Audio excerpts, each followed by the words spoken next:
ورحمۃ اللہ وبرکاتہ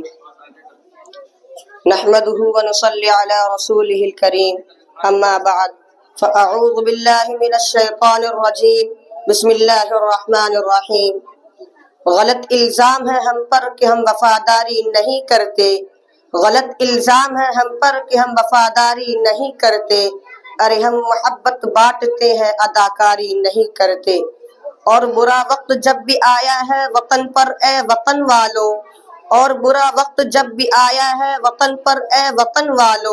ہم اپنی جان دے دیتے ہیں غداری نہیں کرتے۔ میرے محترم و معزز سامعین کرام، جیسا کہ آپ سبھی کو معلوم ہے 26 جنوری یوم جمہوریہ یہ ہمارے ملک کی ہندوستان کی تاریخ میں نہایت اہمیت کا دن ہے،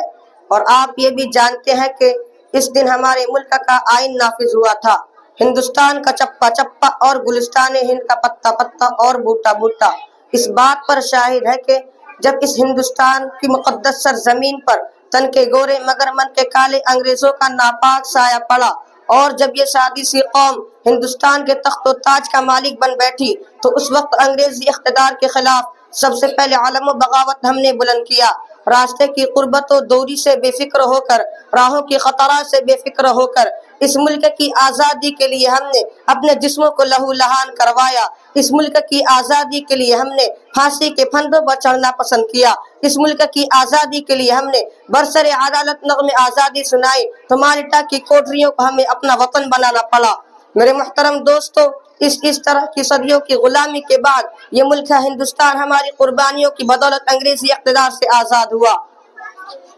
اور ہم نے جمہوریت کا فیصلہ بہت سوچ سمجھ کر اختیار کیا ہے، تاکہ مختلف مذاہب، ادیان اور نظریات و عقائد کے کروڑوں ہندوستانی آزادی کی حقیقی دولت سے سرفراز ہو سکے۔ لیکن دوستو، یوں ملے آزادی کے بعد وطن کے لوگ ہم سے، یوں ملے آزادی کے بعد وطن کے لوگ ہم سے، جیسے بے حس باپ کوئی دوسری شادی کے بعد۔ ملت اسلامیہ کے غیور نوجوانوں، آج ہندوستان کے اندر کیا ہو رہا ہے، اور آزادی کے بعد سے لے کر آج تک مسلمانوں کے ساتھ کس طرح کا رویہ اختیار کیا جا رہا ہے۔ ارے کبھی غور کشت کے نام پر مسلمانوں کو قتل کر دیا جاتا ہے، تو کبھی صرف شک و شبہ کی بنیاد پر ہمارے نوجوانوں کو موت کے گھاٹ اتار دیا جاتا ہے، تو کہیں ہماری ماں اور بہنوں کی عفت سے کھلواڑ کیا جاتا ہے، ہماری ماں اور بہنوں کی عزتوں سے کھلواڑ کیا جاتا ہے، تو کہیں ہمارے معصوم بچوں کو گاجر اور مولی کی طرح کاٹ دیا جا رہا ہے، اور کہیں ہماری مساجدوں کو مسمار کیا جا رہا ہے، تو کہیں ہماری مکاتب پر شک کی نظریں ڈالی جا رہی ہیں، اور حد تو یہ چکی ہے کہ آج ہماری شریعت میں مداخلت کرنے کی کوشش کر رہے ہیں۔ محترم دوستو، میں بتانا چاہتا ہوں ان فرقہ پرست طاقتوں کو اور ان اتحاد کے دشمنوں کو، ان سیکولرزم کے نام پر ان سیاست کی روٹیاں سیکنے والوں کو، کہ کان کھول کر سنو، جب تک اس زمین پر ایک کلمہ پڑھنے والا موجود رہے گا، خدا کی قسم وہ اپنی شریعت پر عمل کرتا رہے گا۔ کوئی ماں کا لال ایسا پیدا نہیں ہوا ہے کہ جو ہم کو اپنی شریعت پر عمل کرنے سے روک سکے۔ ارے ہم کل بھی عمل کرتے تھے، آج بھی عمل کرتے ہیں، اور روز قیامت تک عمل کرتے رہیں گے۔ اور دوستو، ہم کل بھی اپنے اس ملک کی آزادی کے لیے سولی پر چڑھتے تھے، آج بھی چڑھ سکتے ہیں۔ ہم کل بھی اس ملک کی آزادی کے لیے پھانسی کے پھندوں کو چومنا پسند کر لیا کرتے تھے، آج بھی کر سکتے ہیں۔ اور ہم کل بھی اپنے اس ملک کی آزادی کے لیے توپ اور ٹینکوں کا مقابلہ کرتے تھے، آج بھی کر سکتے ہیں۔ لیکن ہم اپنے مذہب و ملت اور دین و دھرم پر آنچ نہیں آنے دے سکتے۔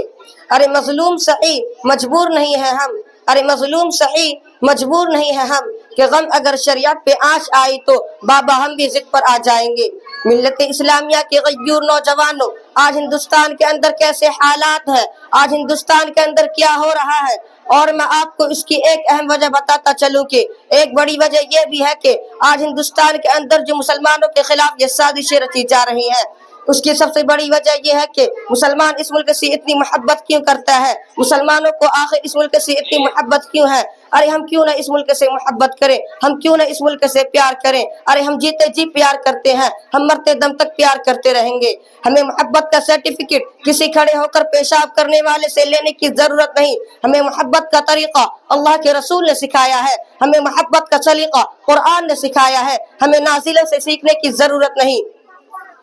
ملت اسلامیہ کے غیور نوجوانوں، آج ہندوستان کے اندر کیا ہو رہا ہے، ہر طرف سازشیں، ہر طرف سازشیں۔ آج میں آپ کو یہ بات ایک صاف طور پر کہنے جا رہا ہوں کہ ایسی جو فرقہ پرست طاقتیں ہیں، یقیناً وہ آٹے میں نمک کی طرح ہیں، ان کی وجہ سے ہندوستان کا ماحول بگڑ رہا ہے، ان کی وجہ سے ہندوستان کا ماحول خراب ہو رہا ہے۔ اس لیے ہم تمام ہندو مسلم بھائیوں کو چاہیے کہ ہم اکٹھا ہو کر ان آستین کے سانپوں کو، ان زہری نصابوں کو کچل ڈالیں اور ملک کی بقا کی فکر کریں۔